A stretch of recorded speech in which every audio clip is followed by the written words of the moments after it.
Водомерите вртат се побрегу, жешкото ја зголемува потрошувачката секојдневно.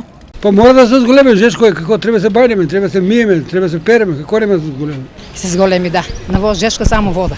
За разлика од пред некој ден, потрошувачката на вода сега е поголема и до 20%. На почетокот на месецот просечната потрошувачка на вода изнесуваше некаде околу 16.000 метри кубни или просечно 180 литри во секунда вода, додека во последните денови бележиме потрошувачка од 210 литри во секунда вода, додека во попладневните часови бележиме до 290 литри во секунда максимална потрошувачка на вода.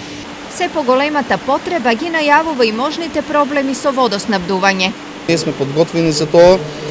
Со бушотината која што ја направивме во градскиот парк пред 2 години, исто така ќе го олесниме или ќе го растретиме водоснабдителниот систем на градот Виница. Што се однесува до дефектите, нормално е дека ќе се појават дефекти. Значи, со самото вклучување на водата од бунарските системи доаѓа до мешање на водата и се создава надпритисок од кој што многу често пукаат нашите цевки. Меѓутоа, ние имаме екипи кои што веднаш излегуваат на терен, ги санираат дефектите. Но дали граѓаните можат да се одвикнат од некои навики, како што се, на пример, залевањето на тревниците и бавчите? Цвекенца, бавчичка, тоа мора да се вади. На секому треба вода.